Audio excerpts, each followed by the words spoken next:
이야기는 즐거움이 아니라 침묵과 외로움으로 시작됩니다. 시간이 흐를수록 어머니의 조용한 희생은 그녀가 가장 사랑하는 아이들의 기억 속에서 점점 희미해진다. 그러나 인생은 항상 예상치 못한 갈림길, 예상치 못한 비밀, 그리고 가족의 사랑, 용서와 진정한 의미에 대한 깊은 교훈을 가져옵니다. 이 이야기는 어머니의 여정일 뿐만 아니라 자신의 가치를 되찾기 위한 여행일 뿐만 아니라 가족 간의 갈등, 상처, 치유에 대한 그림이기도 하다. 거기에서 사랑은 완벽하지는 않지만 모든 도전을 이겨낼 수 있을 만큼 충분히 강합니다. 이 그녀는 고통스럽지만 희망의 빛이 새어들어와 처음부터 다시 시작할 수 있는 기회를 제공하는 곳입니다. 여러 해 동안 비밀을 지켜본 적이 있습니까? 그것은 버릴 수 없는 짐이 될 정도로 저는 73세의 산이라고 하며 평생을 끝까지 가지고 갈 만한 비밀을 가지고 살아왔습니다.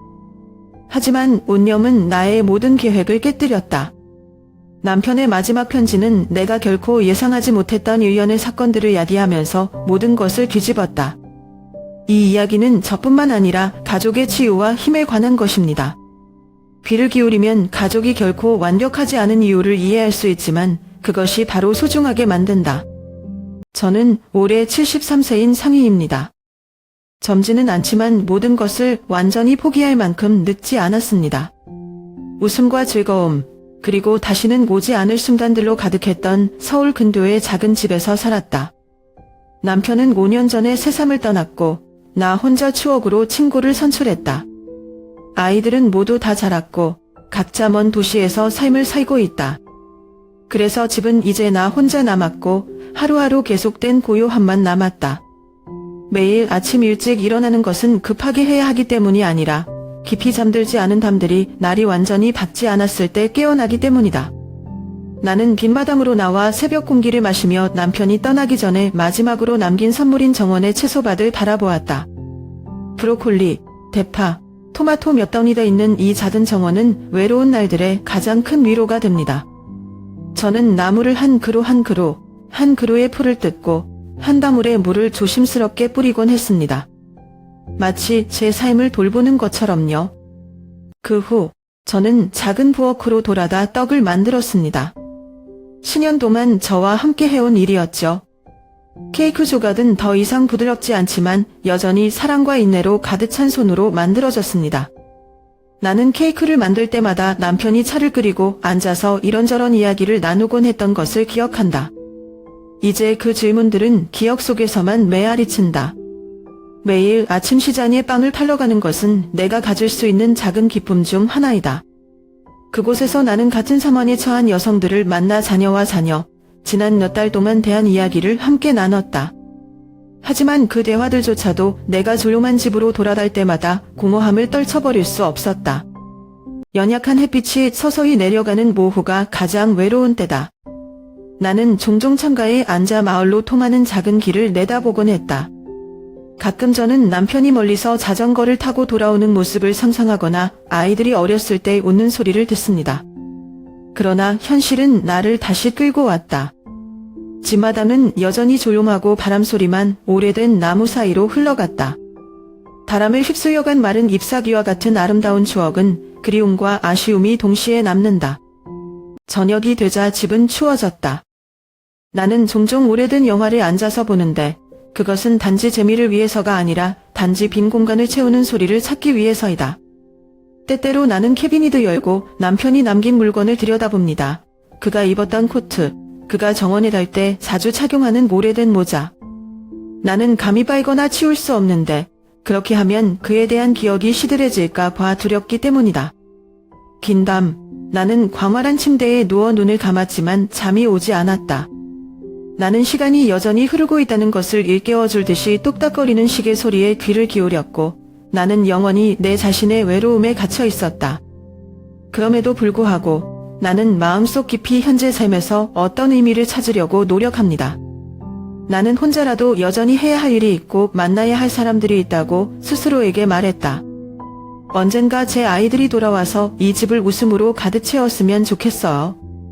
저는 또한 저승에서 남편이 제가 그 삶이 아무리 조용해도 계속 살아가고 있기 때문에 여전히 미소를 짓고 지켜보고 있기를 바랍니다. 내 아이들, 지호와 미연은 인생에서 유일하게 남은 희망이지만 우리 사이의 거리는 점점 더 멀어지는 것 같다. 나의 큰아들 지호는 이제 성공한 사업가다. 자녀의 삶은 항상 계약, 회의 및 장기간의 출장에 달려 있습니다. 자녀의 전화는 종종 짧고 사교적인 질문이나 때로는 재정적인 도움에 초점을 둡니다.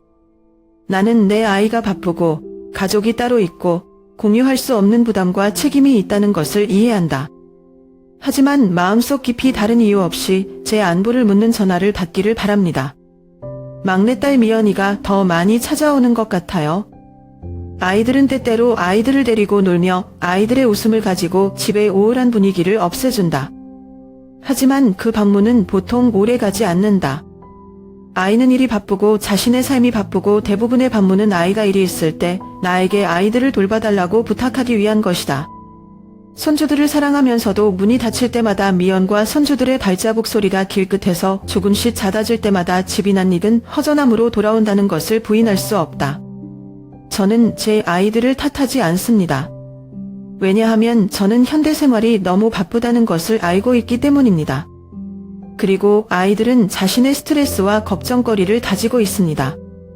그러나 내 마음속에는 항상 슬픈 감정이 있고 말할 수 없는 질문이 있다. 내가 무엇을 잘못했는가? 나는 아이들을 가까이 두고 그들이 피곤할 때 다시 찾아오는 장소가 될 만큼 좋지 않았을까? 밤이면 작은 부엌에서 혼자 있을 때 지호랑 미연이 어렸을 때 옛날 생각이 나요. 그 당시 집은 항상 웃음과 발소리가 여기저기 뛰어다녔다. 남편과 함께 식탁에 모여 아이들이 내가 만든 떡 한 조각을 나눠 먹는 것을 지켜봤던 때가 그립다. 그 모든 아름다운 것들을 가지고 시간이 흘렀고 내가 어떻게 채워야 할지 모르는 틈을 남겨주었다. 가끔 저는 아이들이 집에 가고 싶게 만드는 일을 하려고 노력합니다. 지호에게 보낼 채소밭을 몇 개 심거나 미연이 어렸을 때부터 좋아했던 음식을 만들거나 아이들을 위해 작은 선물을 준비하기 위해서요. 하지만 그것들로 충분하지 않은 것 같다. 아이들이 마지막으로 방문한 지 몇 주, 심지어 몇 달이 지났다는 것을 달력을 볼 때마다 내 마음은 더 무거워진다. 나는 미래가 어떨지 모르고 단지 아무리 외롭더라도 여전히 내 아이들을 사랑한다는 것을 안다. 언젠가 지호가 제 곁에 앉아 아이들을 바쁘게 하는 것들에 대해 이야기할 시간을 찾기를 바랍니다. 또 미연이가 도움이 필요할 때만 들르는 게 아니라 제 이야기, 나누고 싶은 추억들을 듣는 시간을 가졌으면 좋겠습니다. 그리고 어쩌면 제 손자들은 자라면서 제가 그들에게 주는 사람을 이해하고 항원기에 기쁨을 가져다 줄지도 모릅니다. 어쨌든 저는 여기 이 작은 집에 한번 아이들이 돌아오기를 기다리며 서두르지 않고 단지 들르기 위해서가 아니라 실제로 저와 함께 있기 위해서입니다. 어느 날 지호가 불쑥 찾아왔다. 나는 아들이 집에 들어오는 것을 보고 기뻐서 이번에는 아들이 옛날처럼 나에게 안부를 전하러 오거나 앉아서 이야기를 나눌 줄 알았다. 하지만 그 기쁨은 아이가 말을 할 때 금방 사라지며 목소리가 무겁고 사랑 때문이 아니라 압박감 때문이다. 엄마, 저 좀 도와줘요 라고 지호가 시작하자 그제서야 직설적으로 말했다. 저는 제가 제 아버지와 제가 평생을 건축에 바쳤던 가족 땅을 팔아서 제가 진 큰 빚을 갚기를 바랍니다. 나는 말을 잇지 못하고 멈췄다. 집, 정원, 그리고 이 땅은 제 남편이 죽은 후 제게 남은 전부입니다. 이것은 단지 물질적인 재산이 아니라 평생의 기억과 이야기를 간직할 장소이다. 한때 웃음과 즐거움으로 가득했던 지호와 미연이 자라 결혼 생활을 시작한 곳이다. 이 땅을 파는 것은 제 영혼의 일부를 포기하는 것과 같습니다. 지호는 계속해서 아이가 합리적이라고 생각하는 핑계로 저를 설득하려고 노력했습니다. 저는 일의 어려움, 쌓인 부채, 그리고 제가 가정으로부터 직면하고 있는 압력에 대해 이야기합니다. 아이는 절 간절한 눈빛으로 쳐다보았지만 그 눈빛에서 저는 한 가지를 깨달았습니다. 그는 저를 이해하러 온 것이 아니라 단지 요구하러 온 것입니다. 엄마, 이 땅은 더 이상 필요 없어요. 엄마는 평생을 여기서 살았어요. 그리고 너는 내 경력을 살리고 미래를 보장하기 위해 그것이 필요해 라고 지호는 내가 여전히 침묵하고 있는 것을 보고 점점 심술궂게 말했다. 사랑했던 아들이 사랑과 희생을 다해 키우는 모습을 지켜본다. 나는 내 앞에 순진한 아이가 아니라 동정심을 잃을 정도로 삶의 무거운 짐을 지고 있는 한 남자라는 것을 알았다. 마지막으로 숨을 깊이 들이마시며 지호를 바라보며 느리지만 단호한 목소리로 말했다. 이 땅은 재산난이 아니야, 지호. 이곳은 아버지와 아들이 땀을 많이 흘린 곳이고 우리 가족이 행복한 나날을 보냈던 곳이다. 엄마는 그것을 탈 수 없어. 너를 돕고 싶지 않아서가 아니라 남은 가족을 잃을 수 없기 때문이야. 나의 거절은 지호를 폭발적으로 만들었다. 나는 큰 소리로 말했다. 엄마는 나를 생각하지 않니? 엄마는 나와 너의 가족의 미래를 생각하지 않니? 언제부터 그렇게 이기적이었어요? 나는 아이가 방금 한 말에 조용히 앉아 있었다. 나는 그 꾸지람을 들었지만 내 마음은 산산조각이 났다. 어머니로서 저는 제 일생을 아이들을 위해 걱정하고 돌보고 희생하는 데 바쳤습니다. 하지만 지금은 내가 가장 사랑하는 아이에게 이기적인 사람으로 여겨지고 있다. 지호는 내가 대답하기를 기다리지 않았다. 아이가 벌떡 일어나자 눈빛이 분노와 실망으로 가득 찼다. 엄마가 도와주지 않으면 나는 스스로 다른 방법을 찾을 것이다. 하지만 엄마가 혼자 남겨져도 나를 비난하지 마세요. 라고 내가 말하고는 재빨리 문으로 걸어갔다. 문이 쾅 닫히는 소리가 집 전체에 울려 퍼졌고 나 혼자 앉아 있었고 눈물이 뺨을 타고 흘러내렸다. 거기에 얼마나 앉아 있었는지 기억이 나지 않고 뒤섞인 감정으로 가슴이 벅차다는 것만 알았다. 저는 화가 났지만 지호에게 화가 난 것이 아니라 너무 피곤하고 너무 절망적이어서 더 이상 어머니의 사랑과 희생을 깨닫지 못할 정도로 제 아이를 이렇게 만든 삶에 화가 났습니다. 나는 슬프지만 그 슬픔은 원망 때문이 아니라 나와 아이들 사이의 거리, 단지 질이나 시간에 관한 것이 아니라 마음의 거리라는 것을 깨달았기 때문이다. 나는 일어나서 뒷동산으로 걸어 나갔는데 그곳은 양배추 밭이 여전히 해질녘에 푸르른 곳이었다. 아버지와 아들이 기른 땀을 바라보며 추억뿐만 아니라 가족의 일부이기 때문에 지키겠다고 다짐했다. 나는 지호를 탓하지 않는다. 왜냐하면 나는 내 아이가 내가 완전히 이해할 수 없는 압박을 받고 있다는 것을 알기 때문이다. 하지만 언젠가는 아이들이 돌아오길 바랍니다. 요구하거나 비난하기 위해서가 아니라 제 곁에 앉아서 엄마의 이야기를 듣고 제 아이에 대한 사랑이 변한 적이 없다는 것을 깨닫기 위해서요. 제가 이기적이라고 생각하든 아니든요. 나는 항상 내 아이들을 기다렸던 것처럼 책임감 때문이 아니라 어머니의 사랑 때문에 기다릴 것이다. 사랑은 보답받을 필요가 없고 단지 아이가 행복한 모습을 볼 수 있기 때문이다. 어느 날 오후 낡은 집을 청소하고 벽장 구석에 있는 작은 상자를 발견했을 때 모든 것이 완전히 변한 것 같았다. 그것은 제 남편이 꼭 필요할 때만 열린다고 말했던 항상 소중히 간직하고 있던 나무 상자입니다. 조심스럽게 상자를 열었는데 그 안에는 사진들, 몇 개의 작은 기념품들, 그리고 깔끔하게 접혀진 편지들, 종이가 시간이 지남에 따라 누렇게 변해 있었습니다. 나는 남편의 친숙한 필체를 깨닫고 편지를 들고 손을 가볍게 떨었다.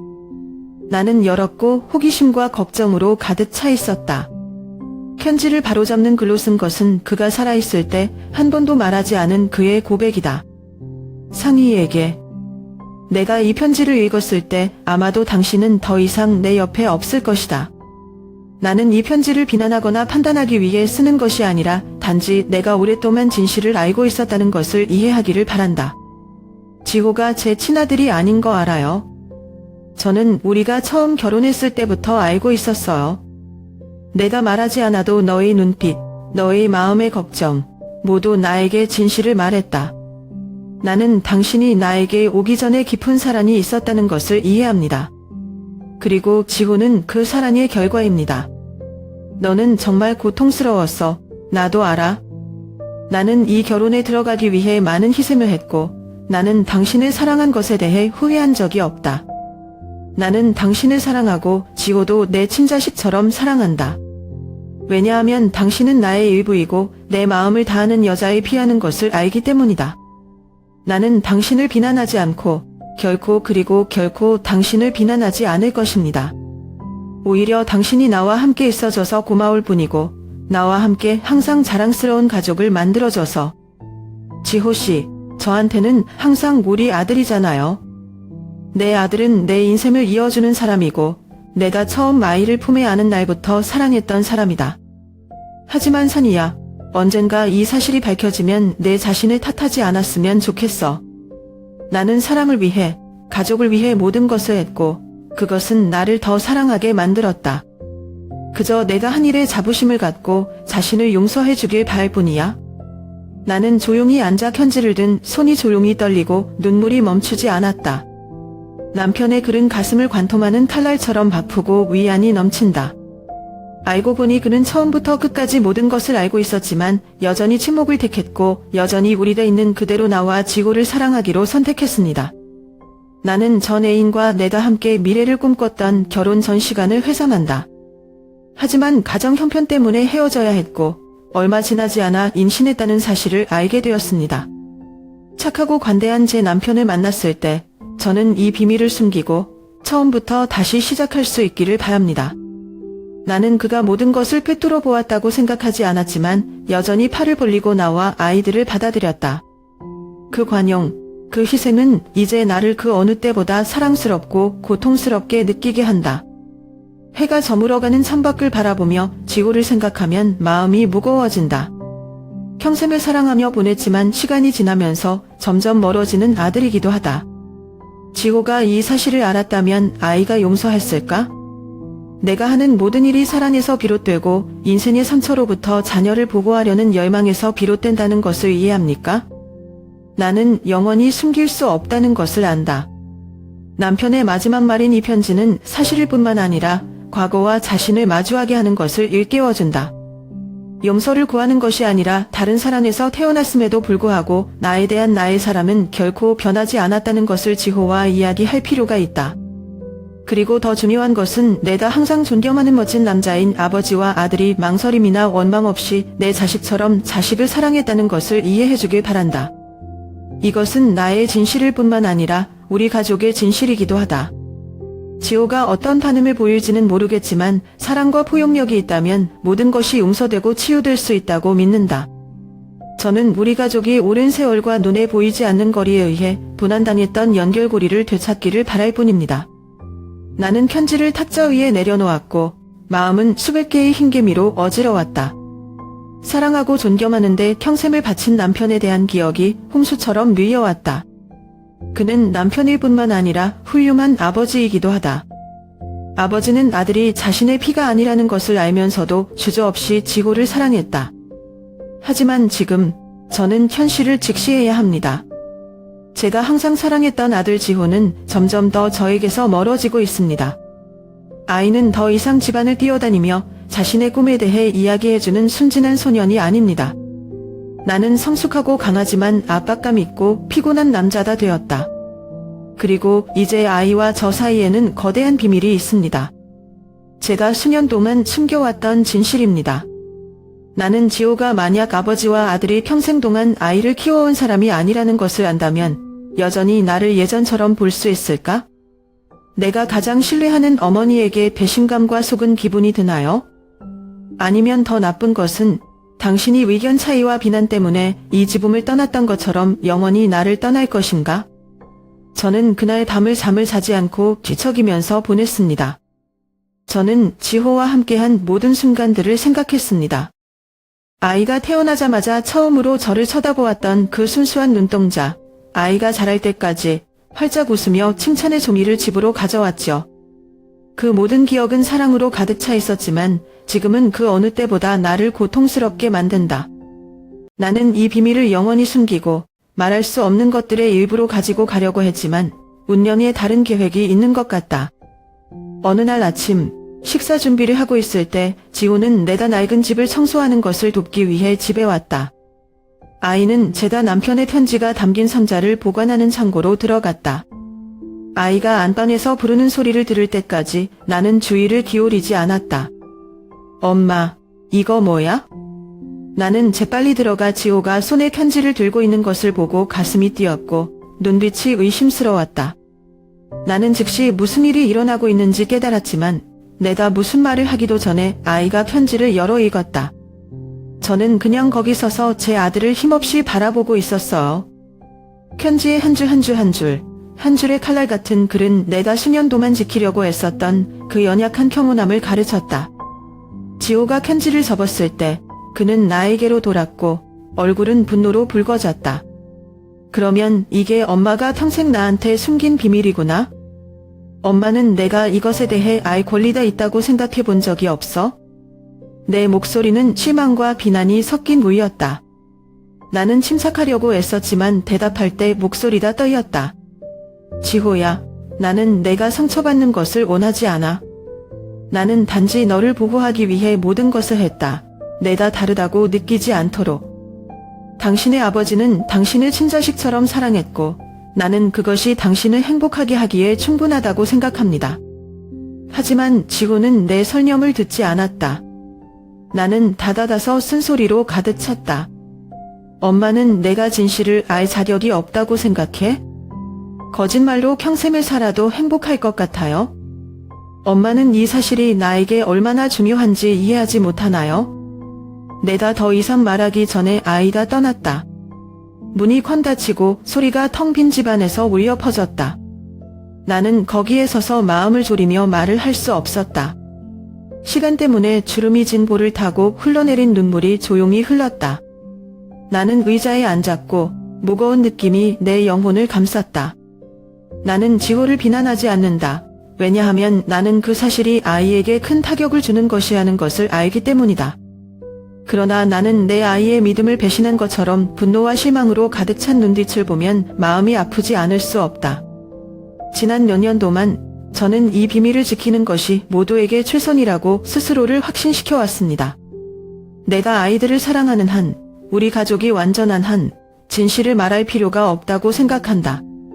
하지만 이제 모든 것이 무너지면서 저는 제 침묵이 제 아들과 저를 달라놓는 벽이 되었다는 것을 깨달았습니다. 그 후 며칠 동안 지호는 전화도 하지 않고 돌아가지도 않았다. 그 어느 때보다 집이 허전해졌다.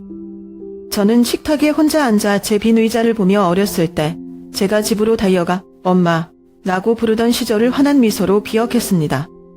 저는 스스로에게 물었습니다. 내가 이 비밀을 숨긴 것이 잘못이었을까?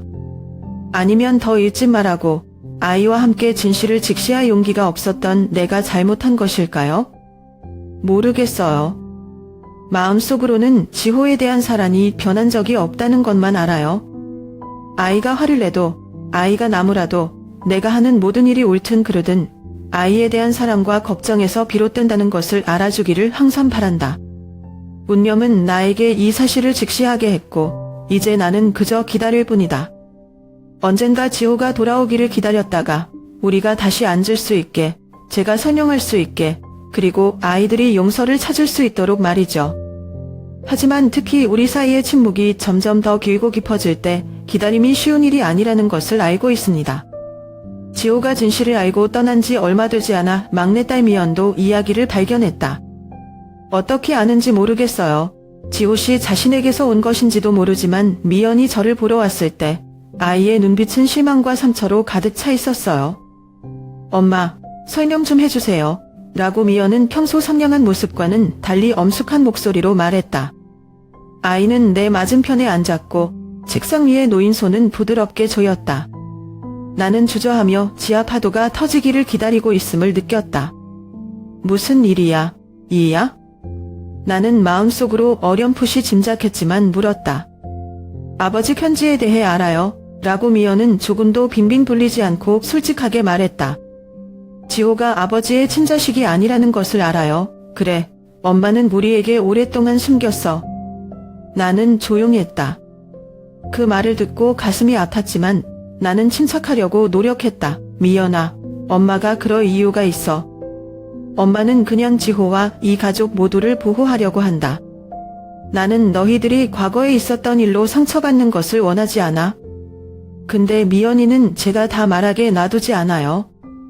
아이는 나를 똑바로 쳐다보고 모든 것을 꿰뚫어 보는 것 같았다. 엄마는 항상 우리에게 정직하고 진실을 직시하라고 가르쳤다. 아무리 힘들어도. 하지만 어머니는 평생 그렇게 큰 비밀을 숨기셨다. 저랑 지호 형도 알 권리가 있다고 생각하지 않아요? 이게 우리한테 어떤 영향을 끼치는지 생각 안 해? 아들의 목소리는 실망으로 가득 차 있었고 비난과 같아서 어떻게 대답해야 할지 몰랐습니다. 나는 변명할 수 없다. 왜냐하면 나는 아이들이 말하는 것이 모두 옳다는 것을 알기 때문이다. 나는 항상 아이들에게 정직하고 내 마음에 맞게 살아야 한다고 가르쳤다. 하지만 저는 그렇게 할 수 없었습니다. 왜냐하면 두려움과 죄책감이 저를 조종하도록 내버려 두었기 때문입니다. 나는 한숨을 쉬며 설명하려고 애썼다. 나는 내가 아이들을 숨긴 것이 잘못되었다는 것을 안다. 하지만 그 당시 어머니는 어떻게 해야 할지 몰랐다. 나는 단지 내가 말하면 모든 것이 무너질 것이고 너희들이 내가 원하는 대로 완전한 가족을 갖지 못할 것이라고 생각한다. 자녀의 아버지. 그는 지호를 친자식처럼 사랑했고 어머니는 이 사실이 지호를 다치게 하고 우리 모두를 다치게 할까봐 두려워요. 미연은 고개를 저었고 내 목소리는 부드러웠지만 고통으로 가득 차 있었다. 이 사실이 숨기면 우리에게 덜 상처를 준다고 생각해? 이제 지호 형과 자식 모두 수년 동안 거짓말 속에 살아온 것처럼 느낀다. 저는 실망했을 뿐만 아니라 배신감을 느꼈어요. 엄마. 나는 내 딸을 보고 마음이 울렁거렸다. 나는 그 눈빛의 실망을 지우고 나의 침묵이 준 상처를 치유하기 위해 어떻게 해야 할지 모르겠다. 당장 너희들의 용서를 바라지 않아 라고 나는 떨리는 목소리로 말했다. 하지만 언젠가는 제가 여러분을 사랑하기 때문에 제가 이 가족을 보호하고 싶어서 모든 것을 한다는 것을 이해해 주기를 바랍니다.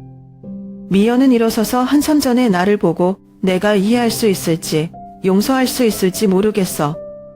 하지만 엄마, 나는 단지 침묵이 결코 올바른 답이 아니라는 것을 알았으면 좋겠어요. 마음이 아프지만 말할 필요가 있는 진실이 있다. 왜냐하면 그것이 우리 가족이 진정으로 직면하고 극복할 수 있는 유일한 방법이기 때문이다. 아이는 걷고 텅 빈 집에 나를 혼자 남겨두고 그 어느 때보다 마음이 무거웠다. 나는 내가 아이들을 다치게 하고 이미 취약한 가족을 더욱 깨뜨렸다는 것을 안다. 하지만 시간과 사랑만이 이 상처들을 치유할 수 있다는 것도 이해한다. 아이들이 나에게 아무리 화를 내더라도 나는 그들이 나에게 온 첫날처럼 그들을 여전히 기다리고 사랑할 것이라고 스스로에게 말했다. 왜냐하면 그것은 어머니의 본능이기 때문이다. 아무리 고통스러워도 결코 포기하지 않는다. 지호의 노여움 끝에 일이 더 복잡해질 수 있다고는 생각하지 않는다. 그러던 어느 날 남편의 변호사로부터 예상치 못한 통보를 받았다. 그의 편지에는 그가 죽기 전에 비밀리에 조성한 비자금에 대한 정보가 나에게 사랑을 보내는 것 외에도 있다. 이 기금은 그가 겪었던 어려움을 다음 세대가 겪지 않도록 하기 위해 손주들의 교육과 미래를 위해 설계되었습니다. 펀드 안의 금액에 대한 정보는 지호와 미연의 귀에 빠르게 전달된다. 그들이 어디서 들었는지는 모르겠지만 가족을 더 가깝게 만드는 대신 그 돈이 새로운 갈등의 기폭제가 된다는 것만 알고 있다. 도박비드로 재정적으로 궁핍한 지호는 이를 궁지에서 벗어날 기회로 보고 있다. 아이들은 즉시 더 강력한 플랫폼이 필요하기 때문이라는 이유로 나에게 와서 돈에 접근해 줄 것을 요청했다. 그러나 나는 그 돈이 결코 손자에게 돌아가지 않고 끝없는 검붉은 놀이에 내던져질 것이라는 것을 잘 알고 있다. 미연은 그동안 돈을 쓰라고 했지만 손주들의 이익을 위해서가 아니라 사생활을 청산하기 위해서였다. 내 결혼 생활은 오래전에 깨졌지만 직면하는 대신 피하는 방법을 선택했다. 나는 모든 불행의 원인이라고 생각하는 남편에게서 아이들을 떼어놓기 위해 돈을 쓰고 싶었지만 나 자신도 그 파탄에 책임이 있다는 것을 인정하지 않았다. 둘 다 나를 보러 왔고 모든 사람은 자신의 주장이 있고 자신이 돈에 접근할 자격이 있다고 생각한다. 지호와 미연의 말다툼이 바로 내 앞에서 벌어졌는데 점점 더 긴장되고 무거워졌다. 내 아이들이 다투는 것을 보니 나는 그들에게 꾸지람을 받는 것보다 더 깊은 고통을 느낀다. 그들의 이기심, 분노, 실망은 내가 무언가를 하지 않으면 이 가족은 결코 화목을 찾지 못할 것이라는 것을 깨닫게 했다. 저는 죄다 개입해야 하고 이 상황을 끝내기 위해 무언가를 해야 한다는 것을 알고 있습니다. 어느 날 저녁 지호와 미연을 집으로 불러 함께 앉으라고 했습니다. 긴장된 분위기가 온담을 뒤덮었지만 나는 결정했다. 너희 둘 다 자신의 어려움이 있다는 걸 알아? 라고 나는 차분하면서도 엄숙한 목소리로 시작했다. 그러나 당신의 아버지가 남긴 돈은 각자의 개인적인 문제를 해결하기 위해서가 아니라 당신의 아버지가 이 가족을 위해 원하던 기회를 얻기 위해 당신의 미래를 보장하기 위해서이다. 나는 내 아이들을 한 명 한 명 정색한 눈빛으로 바라보았다. 이 돈은 두 자녀 모두 자신이 변했다는 것을 증명하는 경우에만 사용될 것입니다. 지호야, 내가 힘들어하는 건 알지만 우선 도박 중독을 끊고 안정된 직장을 찾아야 해. 너 스스로 이것을 극복할 수 없다면 아무리 많은 돈이 있어도 너를 돕기에 충분하지 않을 것이다. 지호는 말없이 고개를 숙였지만 아들의 어깨가 가렵게 떨리는 것이 보였다. 제 말이 맞는 건 알지만 바꾸는 게 쉽지 않다는 것도 알아요. 나는 미연으로 돌렸다. 그리고 미연아, 너는 숨는 대신 너의 결혼을 직면해야 해. 만약 그 결혼이 정말 구제불능이라면 저는 단호하고 책임감 있게 해결해야 합니다. 하지만 아버지의 돈을 현실을 피하기 위한 임시 탈출구로 사용할 수는 없습니다.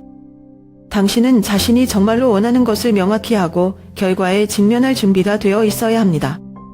미연은 나를 보고 놀라움과 실망이 섞인 눈빛을 했다. 제가 책임감이 부족하다고 생각하세요? 라고 내다 목맨 소리로 물었다. 엄마가 내가 책임감이 부족하다고 생각하는 게 아니야. 라고 나는 부드러운 목소리로 대답했다.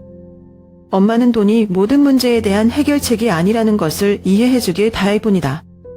내가 직면하고 있는 것의 근원을 해결해야 합니다. 그렇지 않으면 돈이 얼마나 있든 모든 것이 단복될 것이기 때문입니다.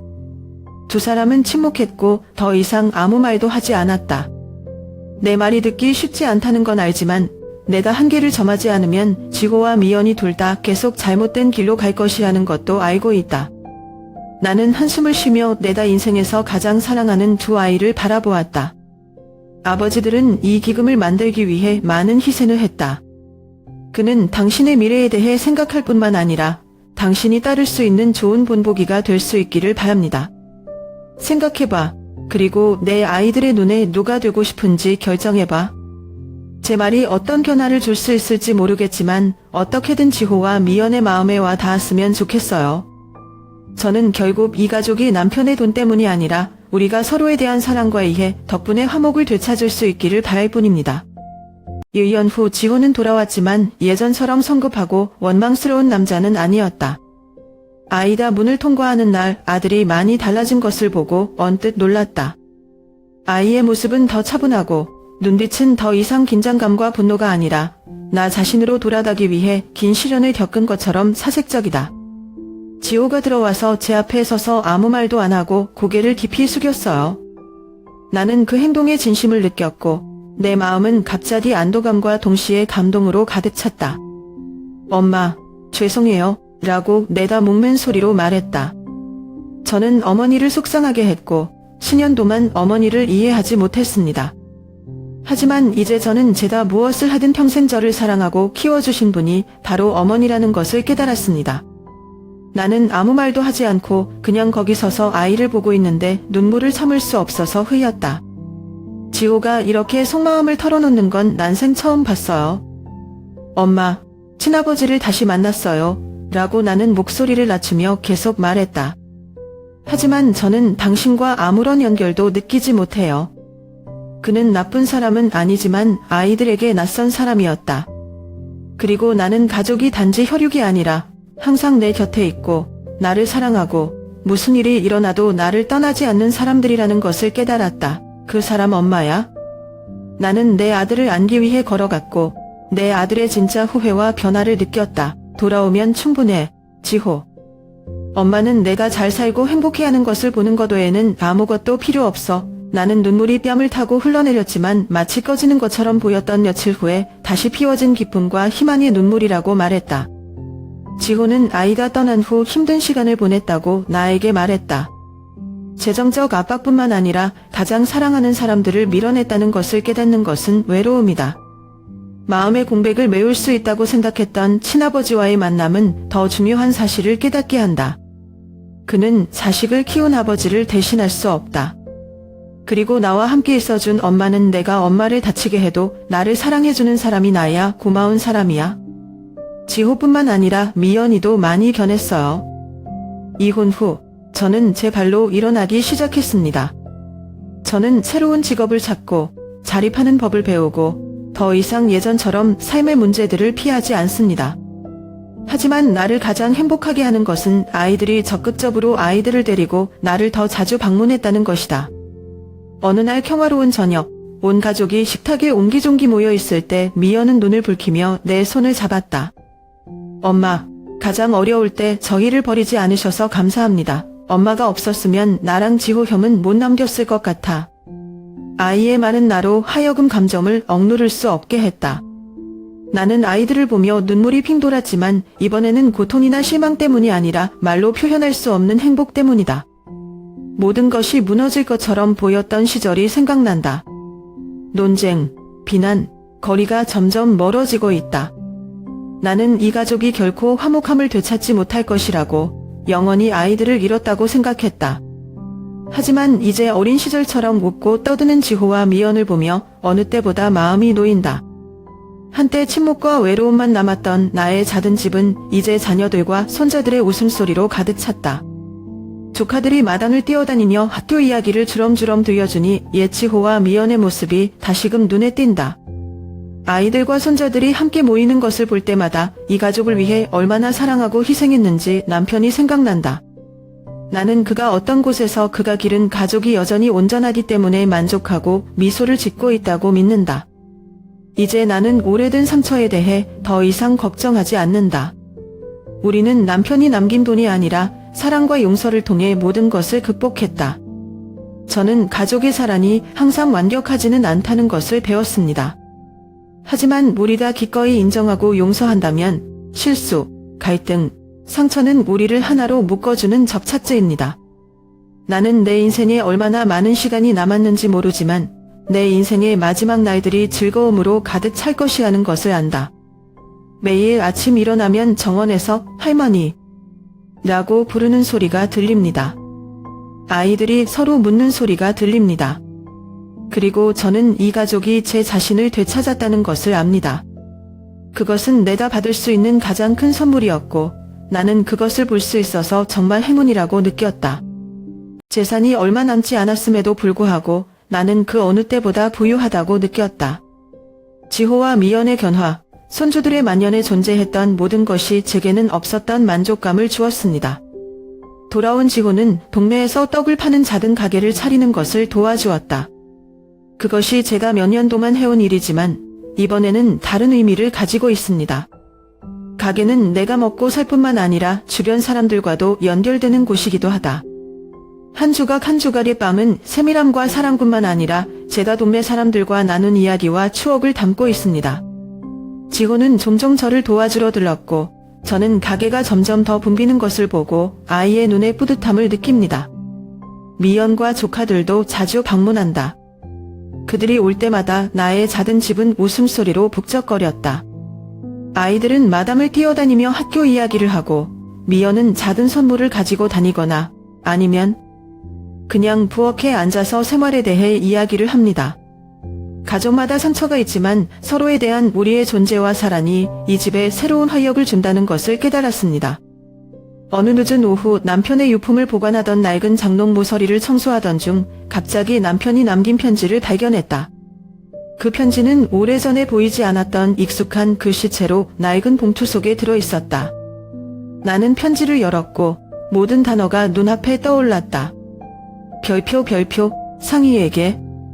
내가 이 편지를 읽었을 때 아마도 당신은 더 이상 나에게 이런 말을 하기 위해 여기 없었을 것이다. 하지만 나는 당신과 함께 인생의 모든 어려움을 극복한 여자인 당신을 항상 소중히 여기고 있다는 것을 알아주길 바랍니다. 당신이 받은 상처에 대해 사과하고 혼자서 감당해야 했던 압박감과 책임감 때문에 그는 지호가 자신의 친자식이 아니라는 것을 오래전부터 알고 있었지만 그렇다고 아이에 대한 사랑이 변한 적은 없었다.